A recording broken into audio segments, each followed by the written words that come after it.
I was sitting at the bar of my favorite spot one Friday evening after a long, exhausting week. It had become a bit of a ritual for me, stopping in here to unwind before heading home. The beer was always ice cold, the food consistently excellent, and frankly, there was nothing particularly pressing waiting for me at home by my own design. Lisa, my favorite server in the world, was chatting with me as usual about nothing important when she casually mentioned that a young couple had just walked in, new faces she hadn't seen before. Since the other server was tied up with a table, Lisa went over to greet them. The pair looked uncertain about where to sit, so Lisa exchanged a few words with them before pointing directly in my direction. I watched as the couple made their way over. From a distance, they had that unmistakable look of siblings, maybe even twins. There was something vaguely familiar about them, though I was sure I'd never seen them before. "Excuse us, sir, but is your name Porter?" the young woman asked when they reached me. "Yes, it is." "What's this about?" I replied, trying to sound neutral. I had no idea who they were or what they could possibly want, and while I wasn't exactly unfriendly, I wasn't rolling out the welcome mat either. "Are you Thomas Jacob Porter, sometimes called Tom, or even TJ?" she continued. "Yes, that's right," I said, my curiosity now piqued. "Now that we've established you know who I am, would you mind telling me who I'm talking to?" It had been years since anyone called me TJ. We think you're our father. "I'm Rebecca, and this is Andrew," the young woman said, her voice wavering with a mix of hope and hesitation, as if their names alone should make everything clear. But they didn't. "I'm sorry, but I think you've got the wrong guy," I replied, trying to keep my tone steady. "I've never had any children. You must be mistaken." That was the absolute truth. My divorce had been over 2 decades ago, and I knew for certain my ex-wife and I never had kids. If she'd had any children since, they certainly weren't mine. And there hadn't been any other relationships in my life that could have resulted in 2 grown kids like these. "Look, I'm sorry, but I need to go," I said, glancing away. Then, turning to Lisa, I added, "Lisa, can you just put this on my tab? I'll be back next Friday like always." Without waiting for a response, I stood up and headed for the exit. The young couple remained silent, their eyes following me as I walked out of the pub. I drove home to my cabin attached to a campground I owned part of. The cabin could be accessed, with permission, via the campground or by knowing where to turn off the access road. Well, it wasn't really a cabin, I just called it that. It was a 2-story log house with 3 bedrooms, 2 baths, living room, den, and kitchen dining room. It was far more room than I needed. It came with the campground and my partners didn't want to live in it. They owned a large, spacious house about a kilometer away. They needed the room because of their 5 kids. The visit of the 2 young people stirred up long-buried memories I had hoped were buried forever. I am a computer security consultant and also an instructor at a small community college near Halifax, Nova Scotia. I've been with the college about 15 years now and also consult with small and medium-sized businesses as a sideline. Though my partner and his wife and I are equal owners of the campground, we have little to do with the day-to-day operation of it. We have a very capable manager who runs it for us. We might help out when it's really busy, but usually we just stay out of the way. 23 years ago, I was just a young guy out of university with a brand new degree in computer science. My ex-wife, Maggie, had graduated with a nursing degree, and we were married shortly after graduating. Our life was great. We were young and in love, and had the world by the neck. A couple of years after getting married, we bit the bullet and purchased a small house in the West End of Vancouver, British Columbia. It wasn't too far from St. Paul's Hospital where Maggie was an OR nurse. The commute to my job took all of 10 minutes by bus in inclement weather, or about 30-minute walk. My work was new and interesting since it was the early days of the internet. In-depth and complicated security needs had yet to rear their ugly head at the time, and we were all busy developing new programs and services. It was an exciting time to work in the industry. Our company was expanding almost daily, and I was quickly rising through the ranks by virtue of seniority if nothing else. However, I did know my job and found myself being asked more and more often to train new hires on our programs and systems. Though I'd never had any formal training as a teacher or instructor, I found I enjoyed that part of it. The only blot on our total happiness was the passing of our parents within months of each other. Mine were killed in a multi-car accident on an interior highway. I was devastated, naturally, since I had no other immediate family. Maggie's mother had come down with an aggressive form of breast cancer and mercifully died quite quickly without too much suffering. We always thought that her father died from a broken heart. He was devastated by the loss of his wife of 30-plus years and was never the same after she passed. He left us about 6 months after she did. As I was, Maggie was an only child. The only benefit out of the whole mess was we were able to be debt-free except for a small mortgage remaining on the house. Truth be told, we'd rather have had the debt than lose our parents. I had a bear of a week. My team called me on Sunday to troubleshoot a problem, and then all week I was working from early morning until around 10 o'clock at night. I hardly saw Maggie during that time, at least awake. I was just too tired and she was usually in bed by the time I got home. In the morning I was gone before she was awake.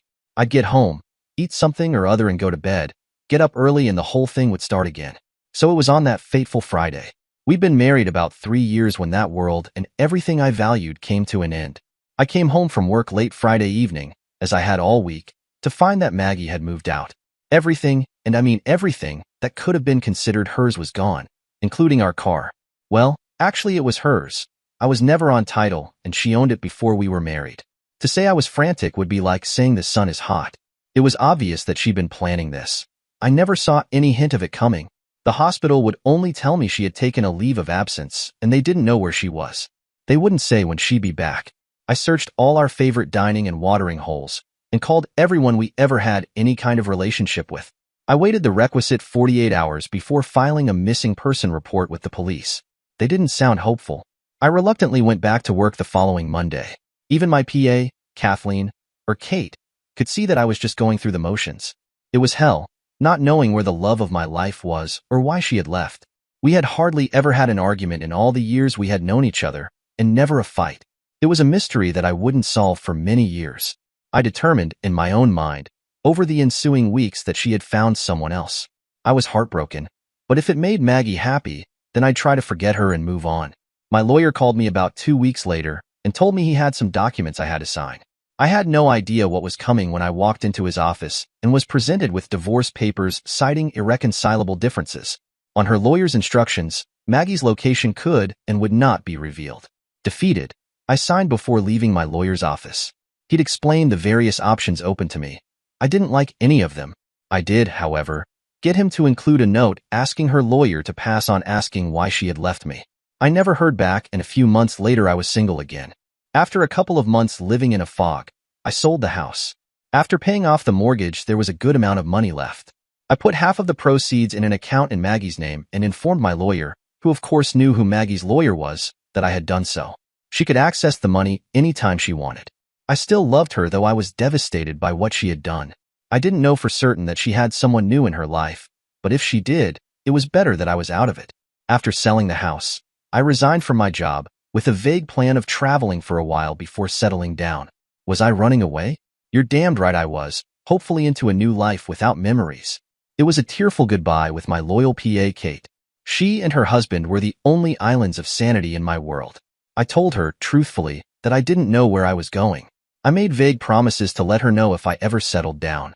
I piled everything I owned into my Ford F-250, purchased with part of the proceeds from the sale of the house, and departed Vancouver forever.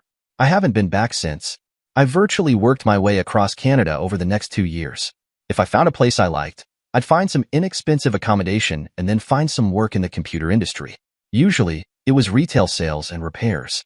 My credentials were never questioned. I had my certificates with me, probably the most valuable items I owned.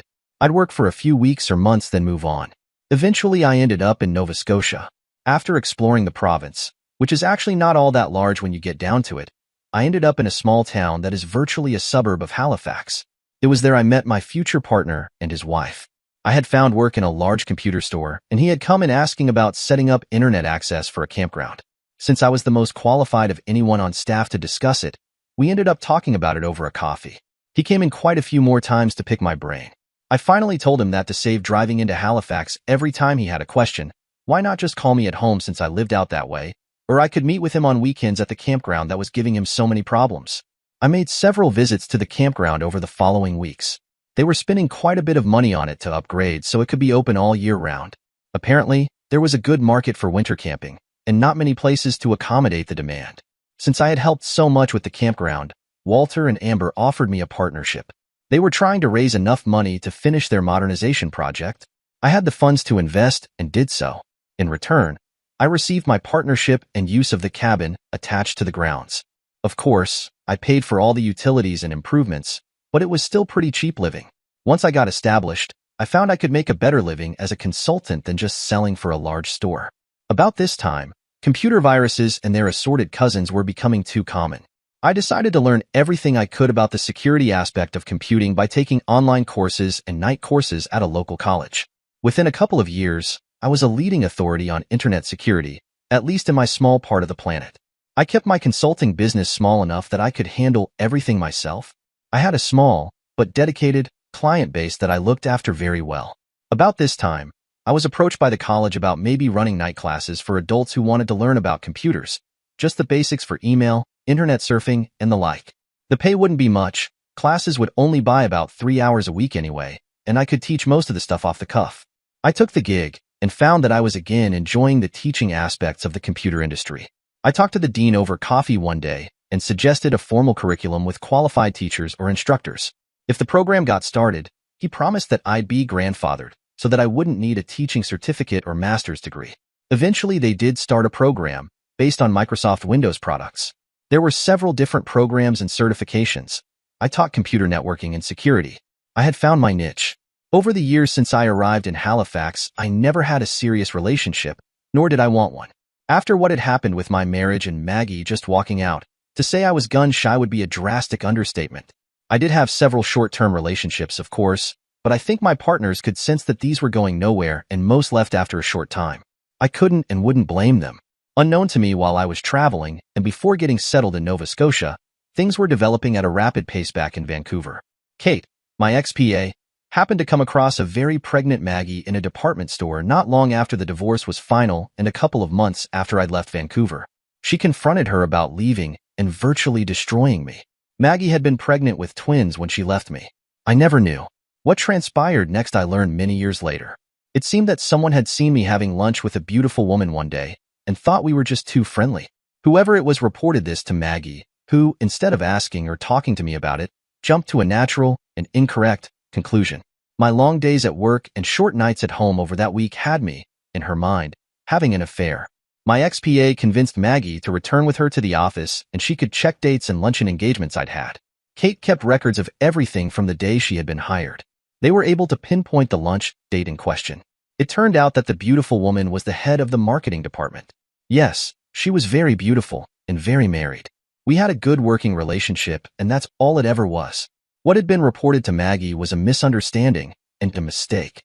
If Maggie wanted, a meeting could be arranged since the woman still was head of marketing and would verify what Maggie was being told. Maggie became unglued, apparently, when she realized what had happened, and they almost called for an ambulance to have her admitted to hospital. Before they did, she got composed enough to thank my ex-PA and provide contact details in the event that I ever did get in touch with her or anyone in the company. Of course, I never did. She then contacted my lawyer who couldn't give her much more information other than the large sum of money on deposit with a local bank in her name. He had also provided the information to her lawyer. I guess he hadn't got in touch with her. Unfortunately for everyone, the address provided on the account turned out to be the law office. I had virtually disappeared. In the months that followed, Rebecca and Andrew were born. Maggie continued to try to find me, to no avail since the internet was fairly new and she didn't have the knowledge or resources to use it, and she didn't have any idea where to start looking. Now she was a single mother with twins and a missing father that knew nothing of them. With the help of the money I'd left for her and her job in nursing, she was able to provide a good home and education for the kids. Eventually, she stopped trying to find me, accepting the fact that I had disappeared from her life. Rebecca, as she grew older, wasn't all that convinced that I couldn't be found once she and her brother were told about their father. She and Andrew had grown up with the internet and were well aware of what could be done. She initiated a wide-sweeping web search over a period of weeks that eventually found my square peg in the round hole. How she narrowed it down to me, I don't know, and never did discover. But knowing how the internet works and the resources available, I could hazard a pretty good guess how she managed. Of course, they didn't know for sure that their search was correct, and it would be some time before they would have a chance to check it out.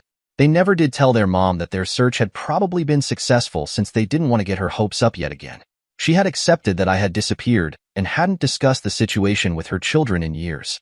As it turned out, finding me became quite urgent.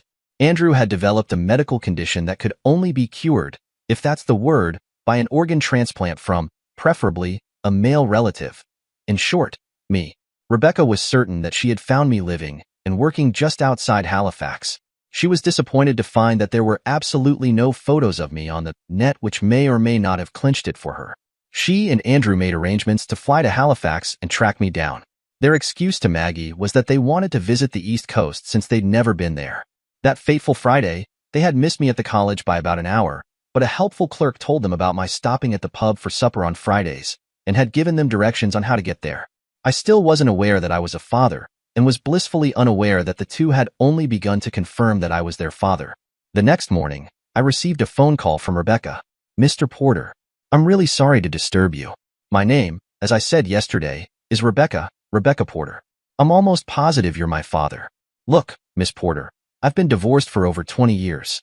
I don't know where my ex-wife is, and I know for a fact that while we were married that we didn't have any kids. I'm sorry, but I don't think I'm the Porter you're looking for. Look, Mr. Porter, I hate to be a pest, but I think I can prove you're our father. Is there somewhere we can meet? I have some documents and photos I'd like to show you. If, after that, you still feel that we're not related, we'll walk away." I thought about it for a few seconds. Okay, I guess I can listen to what you have to say. "Where are you right now?" "We're at the Bayview in Halifax." She gave the name of a mid-scale hotel near downtown Halifax. "Okay, do you have my address?" No, not really. All that shows up on the GPS is a campground." "That's right. I live in a home attached to that campground. Just drive in and go to the main office. I'll call and tell them you're coming. They'll give you directions to the house and the code for the gate." "Mr. Porter, I promise.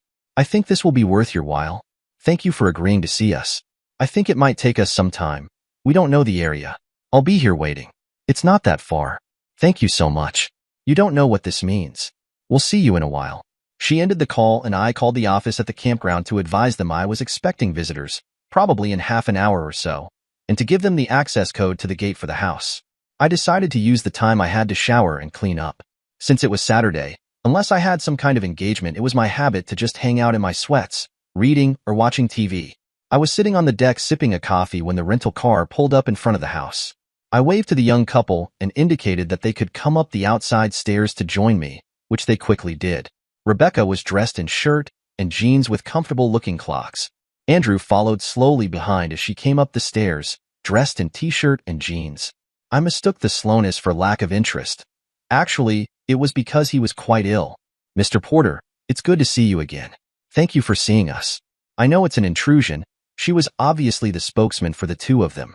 "Well, since you told me I wouldn't regret it, how could I refuse? Can I get you a coffee or something?" "Sure, coffee would be good. Andrew takes it black. I use a bit of whitener or cream, whichever you have." I went and poured 2 additional mugs of coffee and brought them out on a tray with some cookies and the whitener. Once they got their coffee going, I got right down to it. "Okay, you say you have documents and photos. What have you got that brought you to Halifax?" Rebecca opened a briefcase that contained several file folders. The first documents were their birth certificates, showing their mother as Margaret Elaine Porter and their father as Thomas Jacob Porter. Well, so far the names were correct, but I wasn't buying until they pulled out a photo of a young Maggie standing beside a young me at our wedding reception. Mom had the original of this on a shelf with other photos for as long as I remember. "It is you and her, isn't it? You look the same, older with less hair, but the same. Where did you get this photo?" I was only half listening to her. Until now, I'd put all those horrible memories far behind me. Like I said, our mom has the original on a shelf with other photos. I scanned it to bring a copy with us. She pulled more photos out of the folder and laid them on the table in front of me. Most of these are us growing up, graduating, that kind of thing. There's a few of the 3 of us. Mom was always involved in what we were doing. I was stunned. These 2 were actually my children. I hadn't known a thing about them until this very moment. Tears were welling in my eyes as I asked, "How is it I didn't know about you 2? Your mother wasn't pregnant when I last saw her so many years ago." "Well, Mr. Porter, I mean Dad, Father. Can we call you Dad?" In a fog, I nodded my assent. "Mom was waiting to surprise you when she left you. I can tell you a bit about it, but not too much since most of it happened before we were born." Rebecca went on to relate what she knows of what had happened after I left Vancouver. "So, your mother never remarried?" "No, she never even had any boyfriends. She was so absolutely devastated at what she had done that it took her a long time to come to terms with it. We were too young to appreciate it at the time, but she spent a lot of time in therapy, learning to live with her mistake." My voice couldn't hide my bitterness. "Yeah, she left without a note or anything. To this day, I don't know why she would do such a thing. It took a long, long time for me to move on. I'm not sure I ever want to go back to remembering what used to be. I don't know that I'd ever be able to forgive her for that. I took a deep breath. What you haven't told me is why you came looking. Like it's not that you needed me now. You grew up without a father and seem to be doing okay. It's not her or us, it's Andrew. She doesn't know we're here, or at least that we came looking for you. She thinks the two of us are just here on vacation. Andrew has a medical condition that will kill him unless he receives a transplant. The thing is, it should be from a male family member. And I'm it? Yes. I know we don't have any right to ask that of you, but it's Andrew's only hope. Andrew, you haven't said anything. Does she usually do all the talking for you? Yes, sir. Ever since we both learned how to talk, she's never stopped. He gave a small grin. I know, as Rebecca says, that we really have no right to ask, but you're my last hope. No other treatments have worked, and we've tried everything since we didn't know who or where our father was until just recently. So just what is it you have? And why just you and not both of you if you're twins? That's a fair enough question, he replied. Apparently, it's something that only males can develop, or predominantly males anyway. The actual word is about 10 syllables long, but it basically boils down to me needing a liver transplant since my liver is failing, and it should be from a male family member. So, Rebecca managed to track you down. It took quite a while. Nobody expected you'd be on the East Coast. Even that lady that used to work for you, the PA. You mean Kathleen? Yes, that's right. She goes by Kate. Anyway, she told us that you never did get in touch with her despite saying you would. I think she even called a lawyer you used to use, and even he didn't have any idea where you were. I don't really need to explain, but well, after that happened. I just wanted to leave that life and everything that happened behind.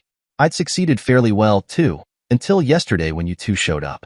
I still couldn't wrap my head around the fact that I was, and had been all this time, a father. So after all these years out of my life, you just show up hoping I'd donate an organ? Sorry, that's a bit blunt, but look at it from my point of view. Until a few minutes ago, I never knew you existed.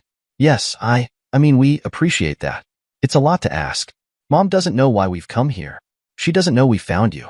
Okay, as a working hypothesis, if, and I mean a big if, I agree to this, where is this transplant supposed to take place? And what makes you think I'll even qualify? Like, I've never been tested or treated for this stuff. Okay, first, we've been working with St. Paul's Hospital in Vancouver. If it goes ahead, and we really do understand your reluctance, we're hoping it would be there. I interrupted. No way, not in Vancouver. I'm never, ever setting foot back there again, and you can take that to the bank. We thought you might say that, so we had them contact a hospital here in Halifax.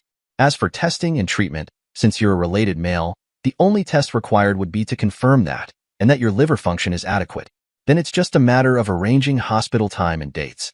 Rebecca had this all figured out except for one thing. I hadn't yet agreed to anything so radical.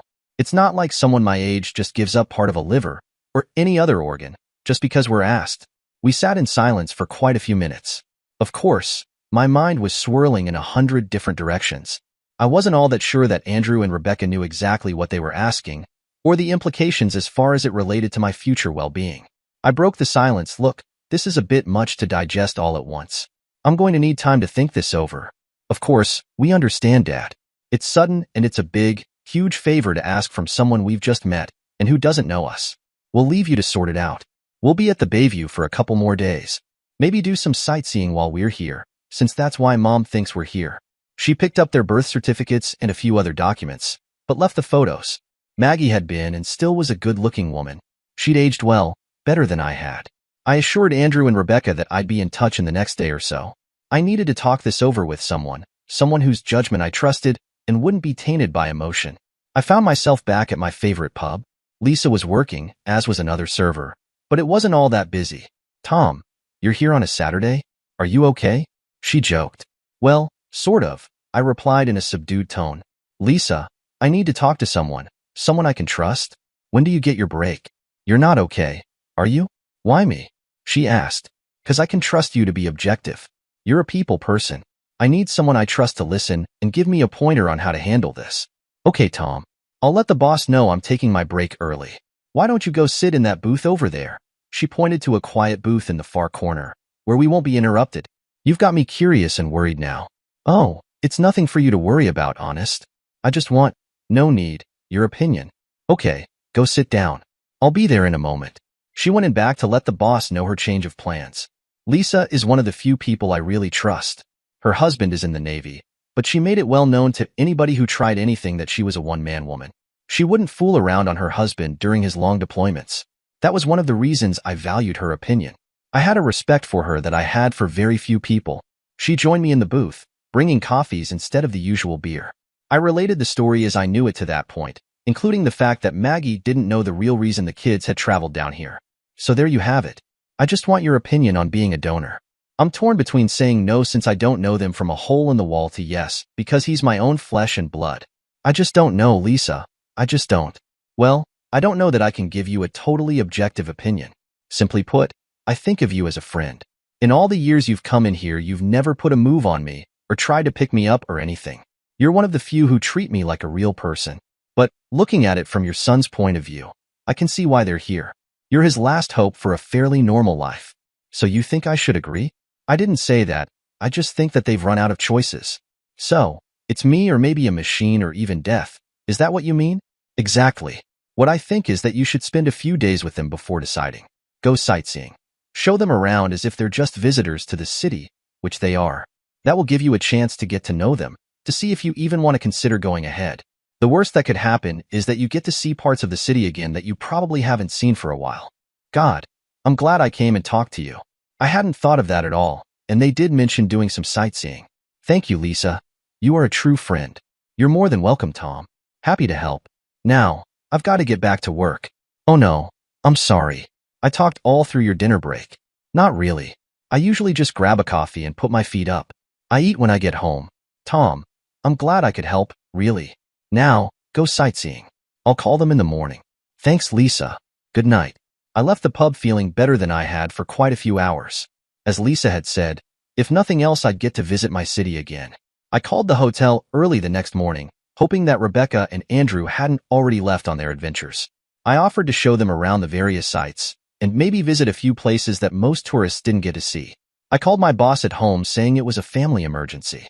He said he'd arrange for a substitute for a few days. Well, it might be only a few right now, but maybe more later. I'd known within those few days. It was fun being a tour guide. I'd forgotten, or at least taken for granted, how much the city had to offer visitors.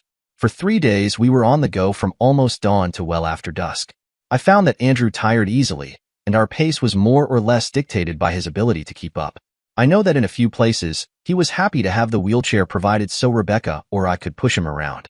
I found myself warming to these two young, genuine people. There were no airs, no pretensions. Just two young, funny, genuine people who were happy to have me as a tour guide through this wonderful city. Despite my initial misgivings, I found myself thoroughly enjoying being with them and showing the sights.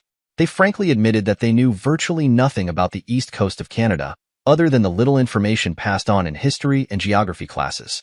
True to my word, I got them into some places that the usual tourist would never see, and avoided some of the worst tourist traps. Finally, it had to end. Their time was up, and I had to go back to classes for another month. I had decided, even before the last day, that if I qualified, I would be a donor for Andrew. However, I didn't tell them until our last night together at dinner. When I made my surprise announcement, it was met with a stunned silence. They truly hadn't expected me to make a decision so soon. Okay, now here's how it is. I'm quite willing to be a donor for Andrew if all the tests are okay and the powers that be, whoever they are, decide it can be done. However, there are a couple of stipulations. Agreed? I would donate, but it would be on my terms. They nodded.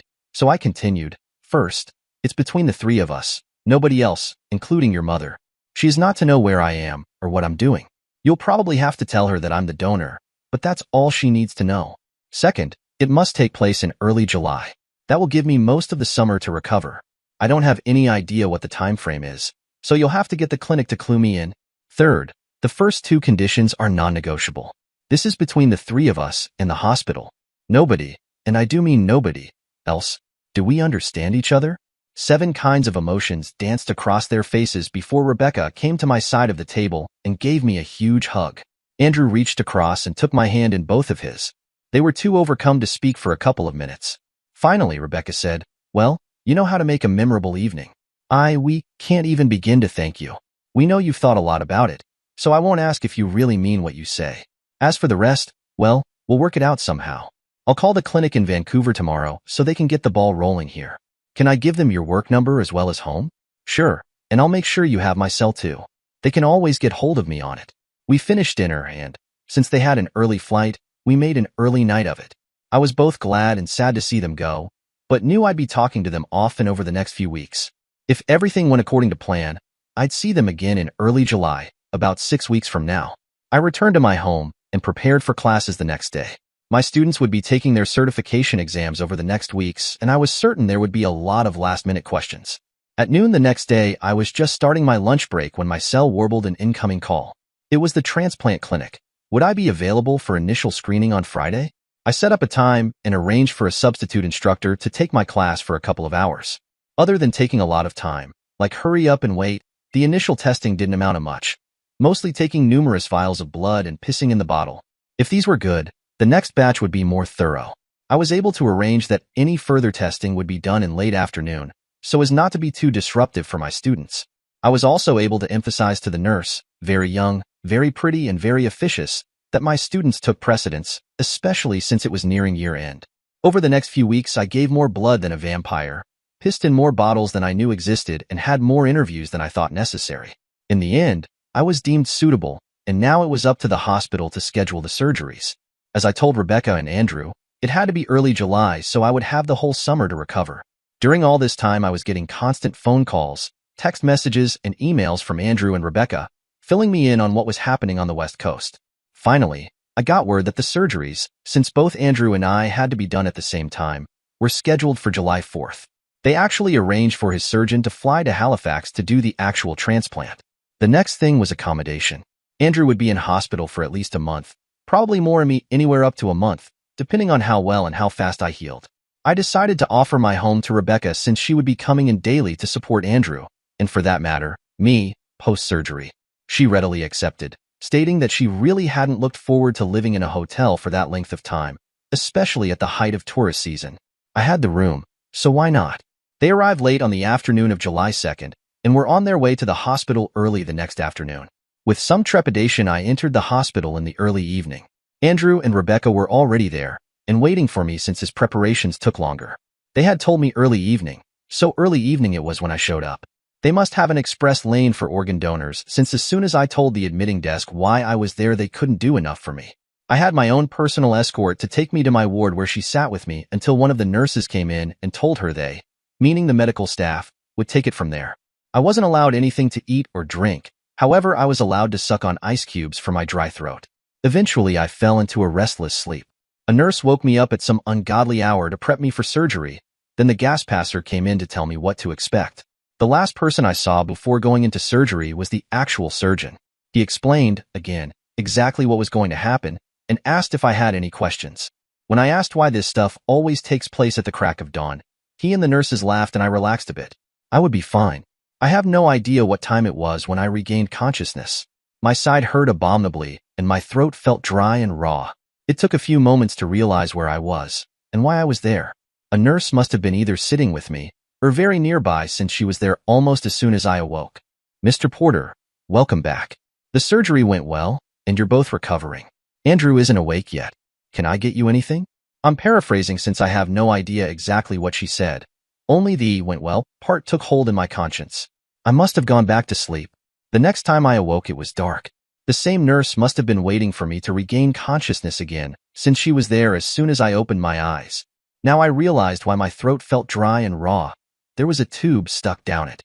That sort of inhibited talking, so my responses were limited to nods or shakes of my head. She made some notes on the ubiquitous chart, adjusted something on the 4 attached to my arm, and I was asleep again. The next time I awoke, it was still dark, but that damn tube had been removed from my throat. A different nurse was there now, and she made similar comments as to welcome back, etc. I was able to get her to give me a sip of cold water. It felt like heaven going down my sore throat. Of course, my side and back hurt from where they had removed a piece of my liver. I was just beginning to appreciate why exactly I was in a hospital. The nurse assured me that rest was the best thing for my recovery. The surgeon would be in sometime in the morning to see me, and the staff would be happy to give me any help I needed. It would be a few hours before I knew exactly what that would entail. I had no experience with bedpans and the like, and I wouldn't wish that on anyone. It was about the 4th day since the operation when Rebecca came to see me. Oh, she'd been there before, quite a few times, but I wasn't aware enough to realize it. She again expressed her and Andrew gratitude for donating a piece of my liver. We talked of many mundane things over the ensuing days. She had given my home a thorough cleaning, sort of as therapy to take her mind off of what was going on in the hospital. She had met my partners and told them what was going on and why she was in the house. In all the confusion, I hadn't mentioned it to them for the simple reason I hadn't seen them for what seemed like months. They would make a point of coming to visit before I was sent home. I could tell Rebecca was holding something back, but I wasn't in any shape to press the issue. Anyway, whatever it was, there was nothing I could do about it. In the early stages of my recovery, they had allowed me to see Andrew. I had been assured that the transplant went well, and he was recovering nicely. He would, however, spend quite a long time in ICU. I had been moved to a semi-private ward after 2 days. I wondered if Andrew would be moved into the ward with me. It would make sense for us and for visitors. Early one afternoon, I woke up from one of my many naps and sensed that someone was sitting beside my bed. The room was fairly dark, but I could tell it was her, though I couldn't make out any features. Whoever she wasn't at first aware I was awake until I stirred and reached to get some water. "Hello, Tom," said Maggie. "Now let's check the story from Margaret. My name is Margaret Elaine Porter, and this is about how, because of one stupid immature moment, I totally screwed up my life and basically ruined that of a good, innocent man. Tom and I met in high school, and were pretty much inseparable from the start. We dated through university, though we never lived together, and married just after we both graduated. I was a nurse and got hired on as an OR nurse with St. Paul's Hospital in Vancouver. Tom had a job waiting for him at a large software development company located near the downtown area. We had a good life. We made love whenever the urge took us. There was no schedule or date. We were both paid well, and were able to buy a small house on a good-sized lot in Vancouver's Trinity West End. There were, and are, lots of young professionals living in that area. We did all the usual things that young couples do, and we had a very active social life. Both of our parents had passed, within months of each other, and it allowed us to be debt-free except for the mortgage on our house. It seemed we were always on the go, and loved living that life. One day I was having lunch with a couple of other nurses in the cafeteria when one mentioned that she had seen my husband, Tom, having lunch with a very attractive woman, and that they seemed to be on more than friendly terms. I thought nothing much of it at the time. Tom was always having lunch with clients or even his team members. The following weekend was nothing special until Tom got called into work to help his team troubleshoot a problem they had been working on all weekend. As leader, he usually would only be called in on the weekend if there was some sort of emergency. I didn't see him until late Sunday night, and by the time I got up Monday, he had already left for work. I hardly saw him all week. He was gone before me in the morning and usually arrived home late, much later than usual, would have something to eat and collapse into bed, and the whole thing repeated for the entire week. Because of this, for some reason I remembered the conversation of the previous week and came to the conclusion that he wasn't working, he was having an affair. Stupid and immature, I know. When the situation kept repeating, by Wednesday night I was convinced. Thursday, I arranged for an indefinite leave of absence to begin the next day. Of course, Friday he was gone before I got up as he had been all week. Shortly after he left for work, I packed everything I owned, or thought was mine, into my car. I had found, by chance, a fully furnished apartment in the nearby city of Burnaby. I could commute to work by transit since it ran right past the front door of the apartment block. When I left the house for the last time, I never even left a note for Tom to tell him I was pregnant and he was going to be the father of twins, or why I was leaving. I settled into my apartment and found a lawyer who specialized in divorce cases. After some discussion, we decided that the reason would be irreconcilable differences as opposed to adultery, since I really had no evidence to support that. I also had him stipulate that my whereabouts or contact information was absolutely not to be provided to Tom or his lawyer. My lawyer received the documents back, signed, about 2 weeks later. Attached was a note from Tom asking why I had left. I never did reply. In hindsight, which is always 20/20, I wish I had, or even better, that he had contested the divorce. After about 2 months, I went back to work. I could work up to about the 8th month of my pregnancy, which was going well. Except for the huge hole in my heart, I was doing okay. It must have been about 3 months after the divorce was final that I met his PA, Kate. Of course, she accosted me, asking why I had ruined a good man's life, left him without a word. I'm afraid I wasn't very pleasant to her, since I believed at the time I was the wronged party. She adamantly defended Tom, and even persuaded me to accompany her back to her office so I could see for myself that Tom was totally innocent. Kate was able to show me, since she had all his calendars for the years he'd worked there, that the woman in question was head of marketing for the company, and if I wanted confirmation that it was business, she, Kate, would arrange a meeting. Everyone knew Tom had a good working relationship with the various department heads. All he had done was have lunch with a colleague. I'm afraid at that point that I totally lost it. I was embarrassed, of course, but worse, I was just now realizing how wrong I had been to doubt the love of my husband, the love of Tom. The enormity set in, and the staff at his office, or what used to be his office, almost had to call an ambulance. I was nearly hysterical. I managed to settle down enough to thank Kate, determined that nobody had heard anything from Tom since he'd quit, and leave her my contact information in case they ever did hear from him. I went back to my apartment and cried myself to sleep. I must have slept, finally, for about 10 hours.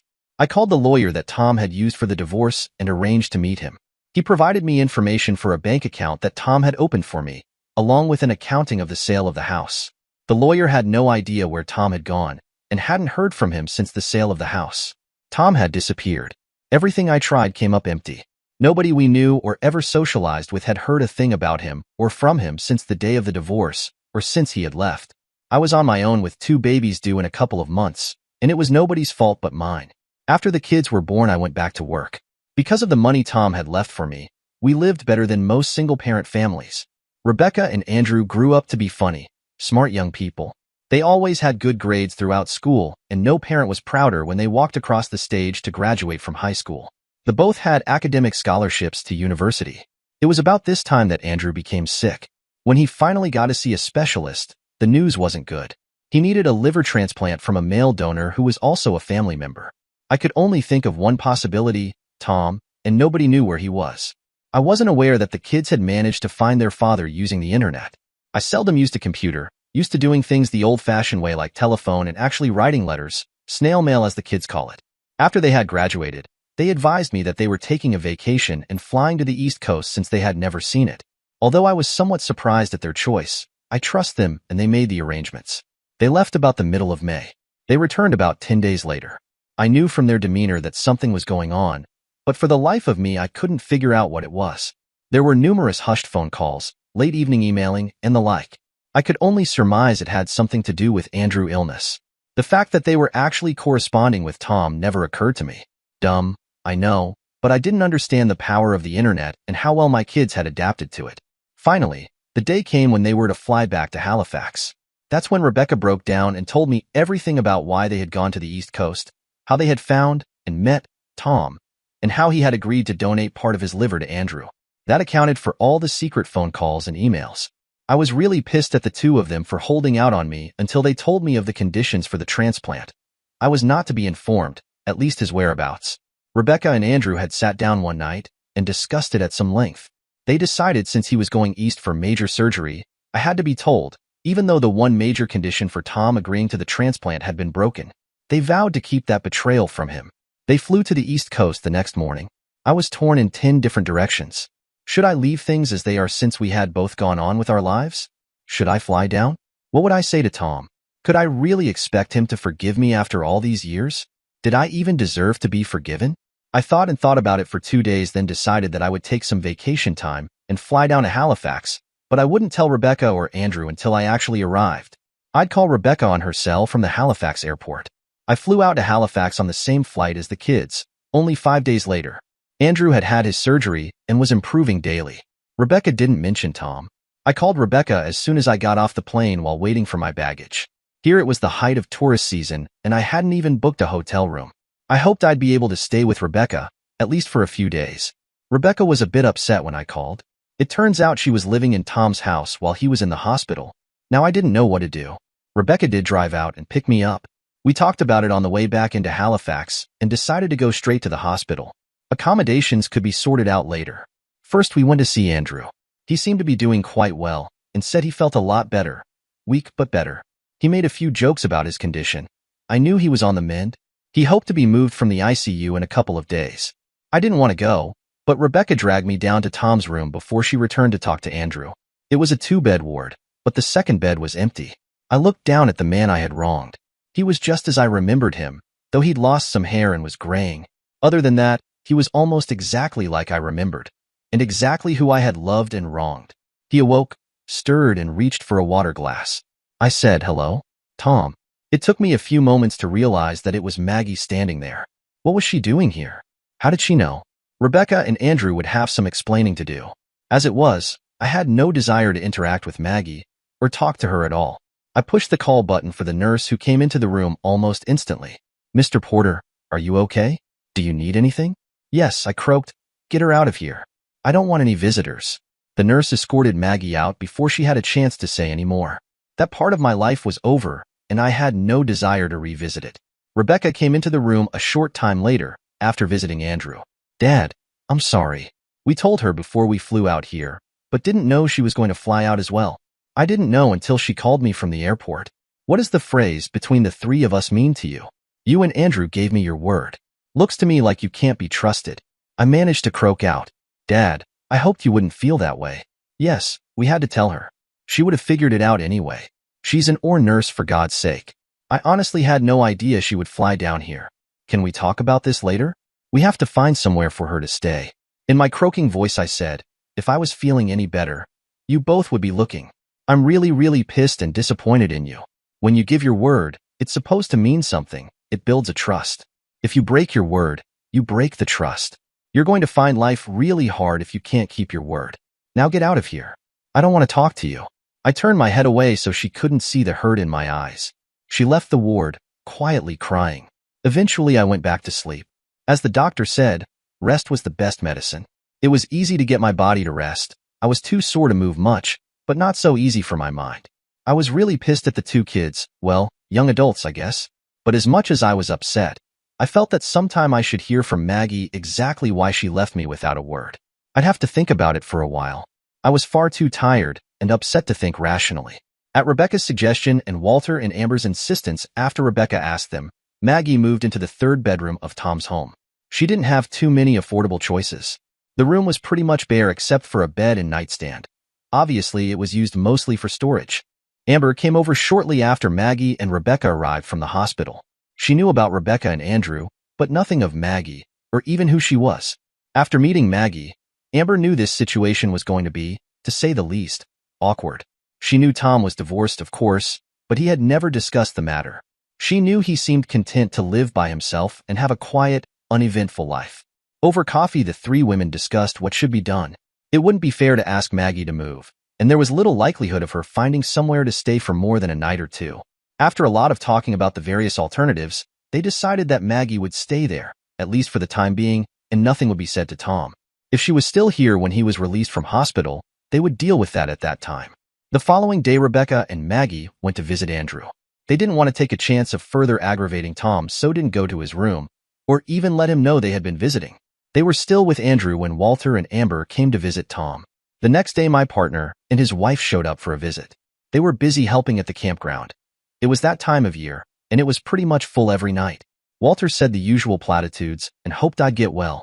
Amber, on the other hand, said she wanted to get something off her chest. She had met and chatted with both Rebecca and Maggie yesterday. Tom, I know it's not Walter and me, it's not our place to tell you how to run your life. But I have to say this. You really should talk with those two women. I think Rebecca is more upset at herself than you for not keeping her word. After she left the hospital yesterday, she was feeling pretty miserable. Yes, she broke her word, but to a certain extent you have to look at it from her point of view. They were coming here so her brother could have major surgery. Maggie is a nurse. There's no way on God's green earth they'd be able to hide that from her. They did well to keep the secret as long as they did. I muttered. Where I come from, your word means everything. If they wanted to tell their mother, why didn't they ask me first? I can't answer that. All I can say is they're both extremely grateful to you for your sacrifice, and yes, that's exactly what it is. Me and Walter, don't know the story with your ex. You've never mentioned it, and we didn't feel it to be in our place to ask. My point is, now that she's here, maybe you should sit down and talk with her once you're out of here and feeling better. She says she'll be here for a few weeks, until Andrew is back on his feet. And exactly what would that do beside dredge up memories best forgotten? I wasn't going to let her off that easy. I have a life here, a good life. I'm quite content living the way I do. All those memories will just bring back the hurt and betrayal. I don't need that. Amber was more insightful than I gave her credit for. Yeah, you're content, but you're not happy. There's a huge difference. You teach, you consult, then you go home to that huge empty house. You may be content, but that's all you are, and you're content by yourself. Yeah, you're right. But if want to argue about it, you'll lose. I'm by myself by choice. After what Maggie did to me, I made a pact with myself that I would never, ever allow myself to be put in a position where that could happen again. I made that pact to myself over 20 years ago, and I haven't seen one single thing that would make me change my mind. Nothing. My voice was quickly tiring, as was I. This was taking more out of me than I had to give. Look, I appreciate what you're saying. We'll agree to disagree on this. Now, I'm getting pretty tired and losing my voice. Can we do this another day? Of course, Tom. Sorry to lecture you. Sometimes I get carried away. She gave me a light peck on the cheek and left, followed by Walter after he just patted me on the shoulder and gave me a small grin. He didn't need to say anything. He could sense what I was thinking. Over the ensuing few days, I received more and more visits from the surgeon who had operated on me. I should have been getting stronger, but wasn't. The doctor who performed the actual transplant had returned to British Columbia as soon as he was satisfied that Andrew was on the mend. I didn't realize it at the time, but I had developed a post-operative infection and was running a fever. Antibiotics were having little effect, and it looked like they might have to open me up again. That decision was made for them when I lapsed into unconsciousness in the middle of the night. I guess all the machines I was hooked up to started beeping and sounding some kind of alarm. I didn't wake up until 2 days later. I was back in ICU. A nurse was in the room with me, monitoring everything, taking temperatures, blood pressure, and all the rest of it. She saw that I was sort of awake. Mr. Porter, welcome back. We were really worried about you. I'll let the surgeon know you're back with us. Be right back. She quickly left the room, only to reappear a few minutes later. Okay, we advised the surgeon. He's in right now, but will come in as soon as he's finished there. Meanwhile, you just rest. Someone will be with you at all times until they tell us different. I just nodded my head a bit. I couldn't do much else with a tube down my throat and wires running everywhere. When I awoke a while later, the surgeon was in the room discussing me, quietly, with the nurse. They noticed that I was again conscious. Mr. Porter, I'm Dr. Brown. You gave us quite a scare. You developed a post-op infection from your first surgery when you donated part of your liver. We tried to fight it with just antibiotics, but they didn't work. I had to operate again to discover the source of the infection. You had an abscess. We don't know exactly why, but it does happen. You're on very strong antibiotics and will be for a while. Your fever has abated somewhat, but we'll be monitoring you here in ICU for a few days. You just continue to rest. That's the best medicine we can give you. I'll check in every day. Meanwhile, the staff will take good care of you. He made some notes on my chart and left the room. The nurse came over and fluffed my pillow and asked if I was comfortable. I didn't honestly know. I heard all over. Mercifully, I went back to sleep. The next time I woke up, Rebecca was sitting beside my bed, reading a novel. As soon as she noticed I was awake, she left to let the nurses know and came back. Dad, we were so scared. Me and Andrew, don't want to lose you again. She looked like she was crying, or at least had been. As soon as a nurse comes, I'll go let Andrew know. He's worried sick. He's getting better and might be released in a few weeks. He's down in the same room you were in before they had to operate again. I could only nod my head slightly. That damn tube was still down my throat. It had been sore and raw before. Now it was worse. A nurse came in to check my vital signs. Sort of redundant since that's what the machines were doing, but I guess they needed a person to actually do it once in a while. She made a note on the chart and told me that as soon as Dr. Brown was available, they'd get the tube removed from my throat. I guess I was well enough to breathe on my own, again. Rebecca had freed up the staff by agreeing to sit with me. The nurses weren't too far away and checked everything frequently. I went back to sleep again. I was having this weird dream. Someone was talking to me, telling me about their life. I couldn't tell who it was, but I thought I should know this person. I was fairly certain it was a female, but I couldn't see any features. The voice was quiet and comforting. I slept on. Sometime later, I'm not sure if I woke up or just regained consciousness. Light was streaming into the room through the half-open blinds.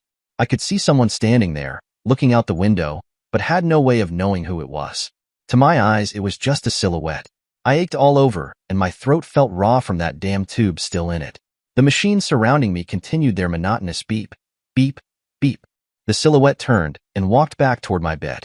Finally, I could see her features. It was Maggie. Now I was confused. What was she doing here? And why am I here?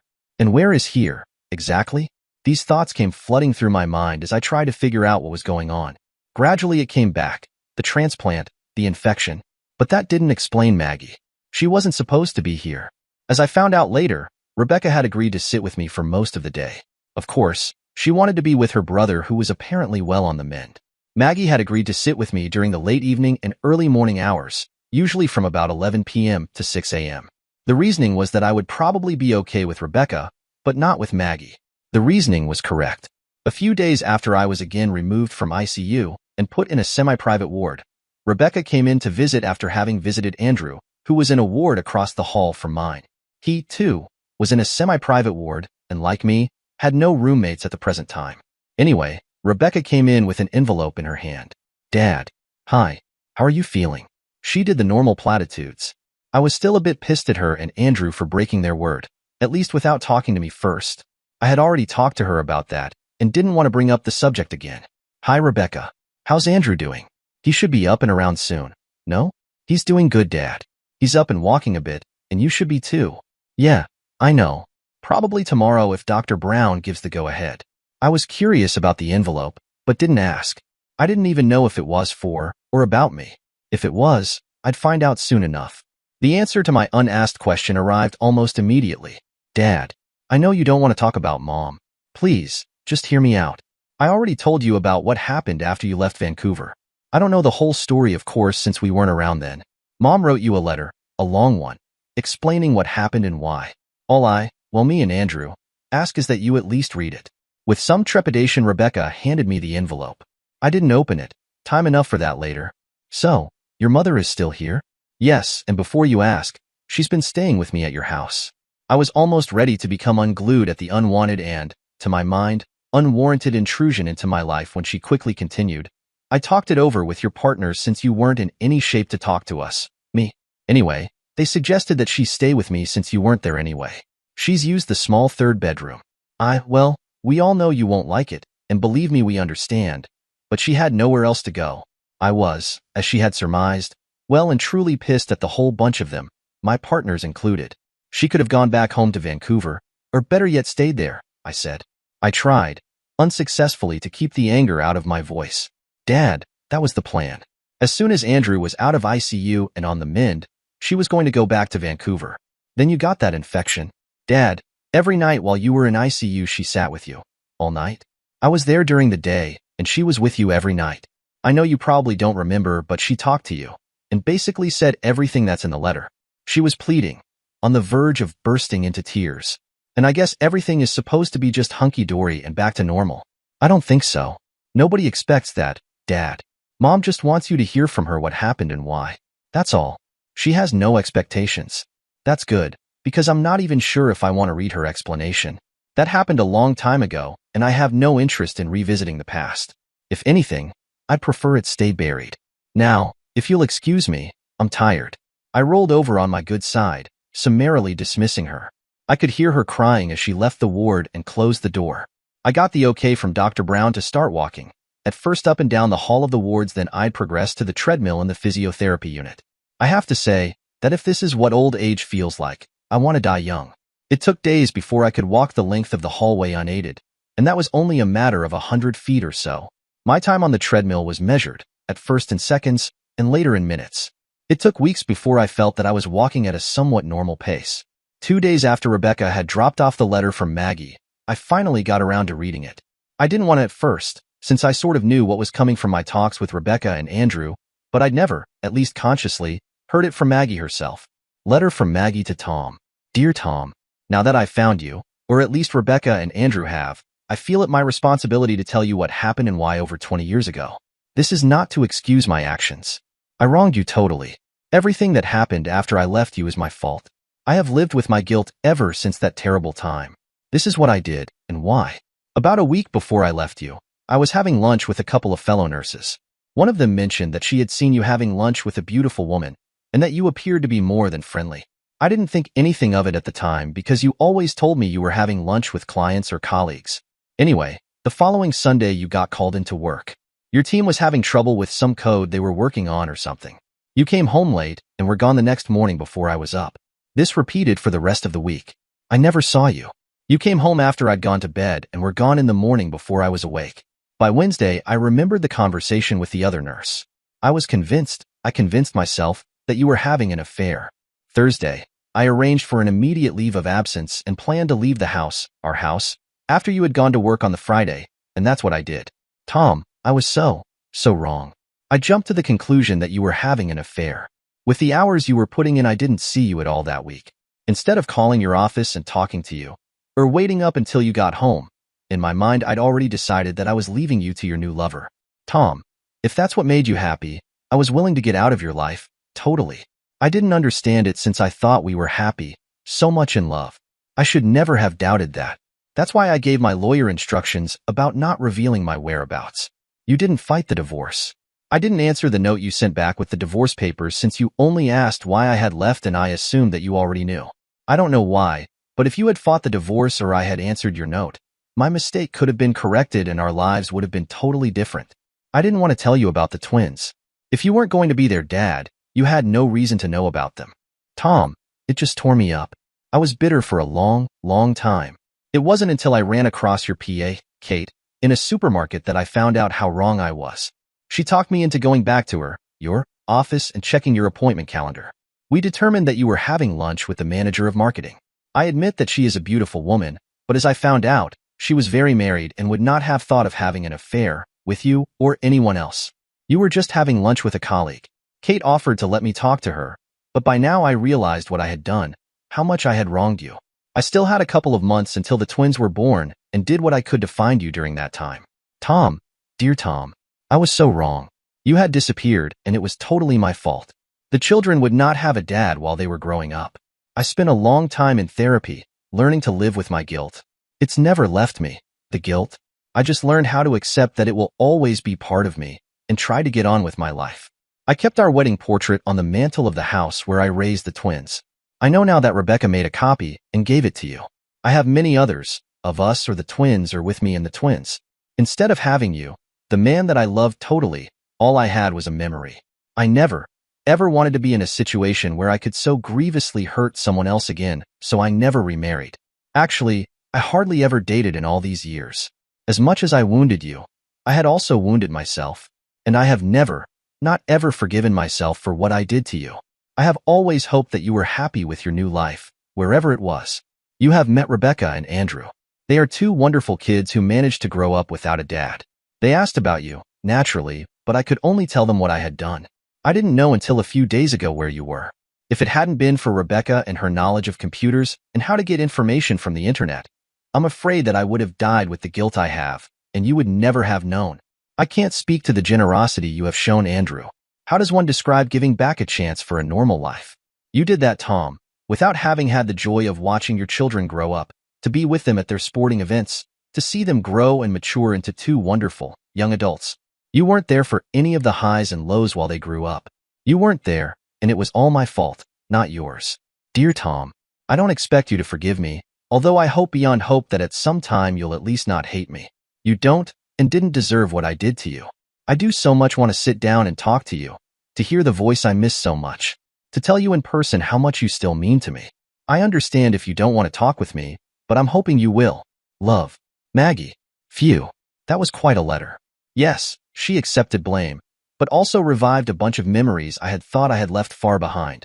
A life that used to be a long, long time ago. It was evident that Maggie had no expectations of me one way or the other. I wasn't sure how to, or even if I should, answer it.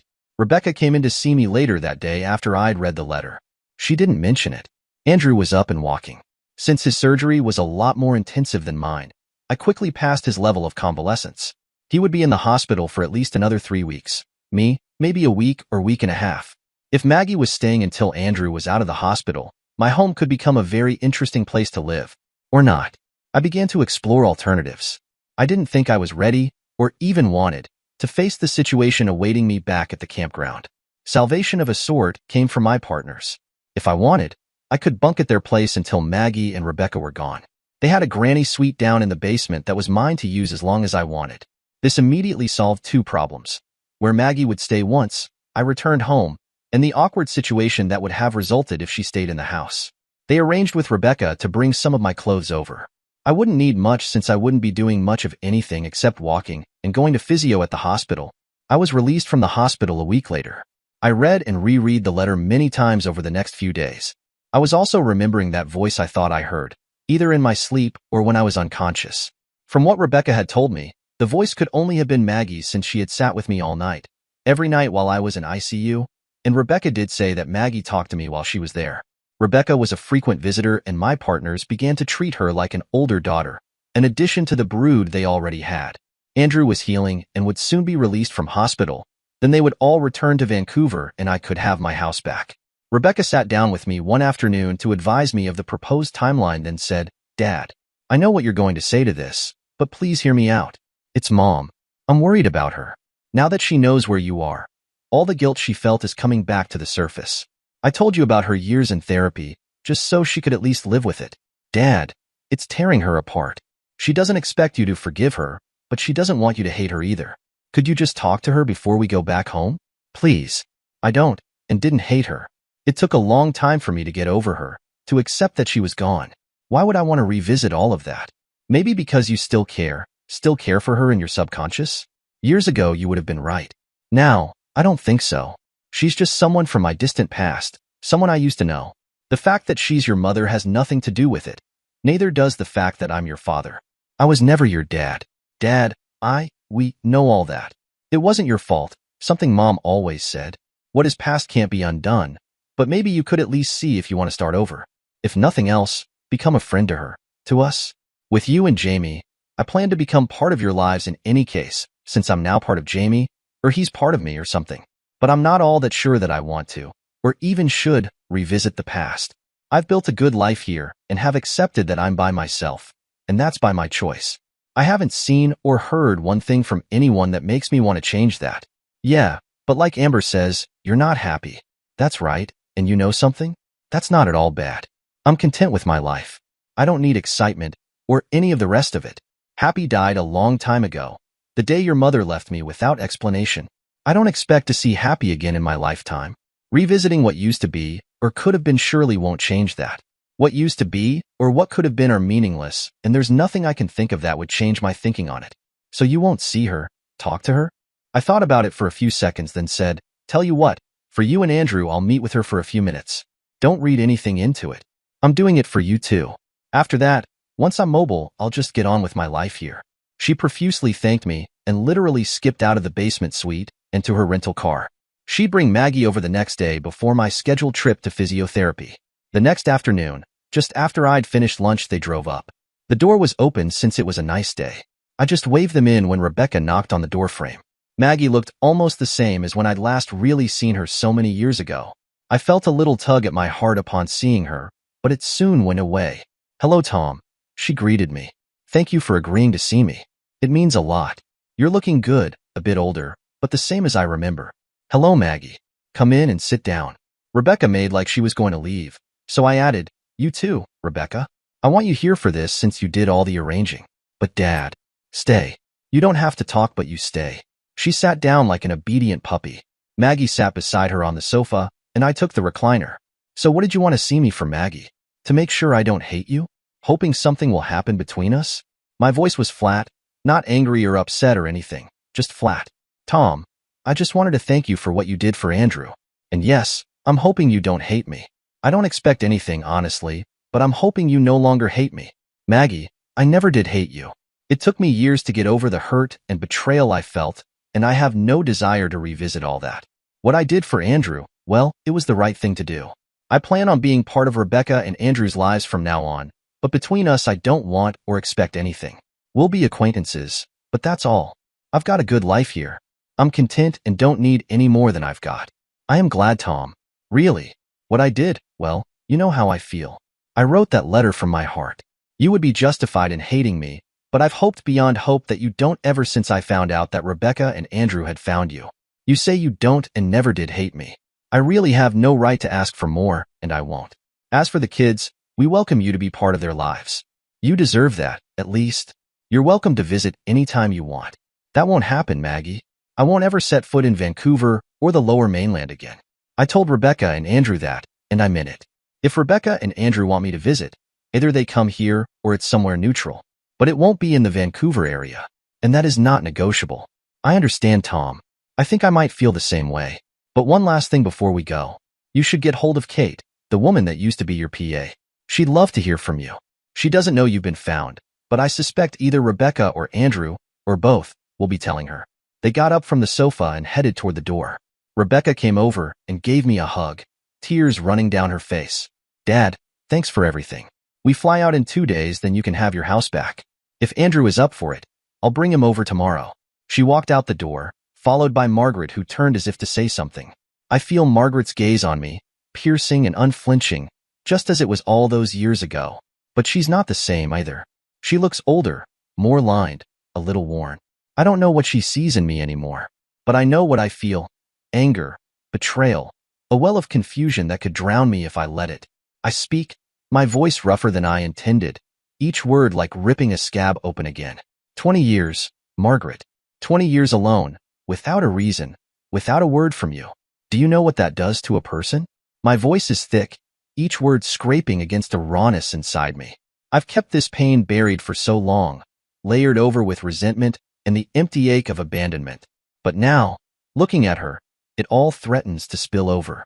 Every night, I say, my voice barely a whisper, I wondered if it was something I did, or something I didn't do.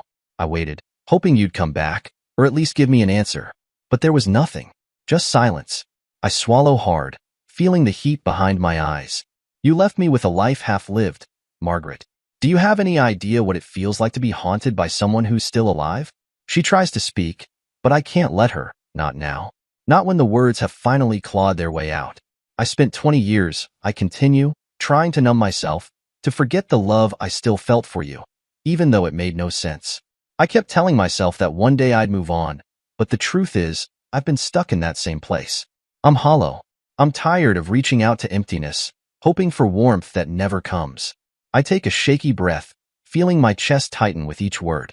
I don't want anyone in my life now. I don't want to love, to be loved, to hold on to something only to have it slip through my fingers again. I've suffered enough, and I don't have anything left to give. There's a deep ache in my chest, spreading, stealing my breath. My vision blurs as the world tilts, and suddenly, I'm sinking, darkness pressing in. Margaret rushes toward me, her voice a distant echo. I feel her hands, warm against mine, and for the first time in years, my anger softens. With my last breath, I manage to whisper, I still love you, Margaret. I never stopped. I feel my strength fading, the world narrowing to the warmth of her hands wrapped around mine, trembling, holding on as if she can keep me here just by the strength of her grip. Through the haze, I hear her broken voice, soft and trembling. Oh, Tom, please, don't leave me now, she whispers, her words choked with tears. I'm sorry. I'm so sorry. I loved you. I always loved you. Her words wrap around me like a balm I'd longed for, but had given up ever feeling. Her face is close, and I can just make out the tracks of her tears glistening as they fall onto my cheeks, her hand brushing my hair back with a gentleness I remember so vividly it aches. Don't go, she pleads, her voice shaking, her fingers pressing against mine as if to bring me back. I was wrong to leave. I should have stayed. I should have fought for us. My lips form a faint, final smile as I squeeze her hand one last time, as if to tell her it's all right, that I understand now. I don't have the strength to speak, but I hope she feels my forgiveness, my love, that it's all there in my touch. As my vision fades, her sobs grow distant, and I'm swallowed by a gentle, quiet peace. For the first time in 20 years, I feel whole, loved, as I slip away, leaving the last of my pain in her embrace.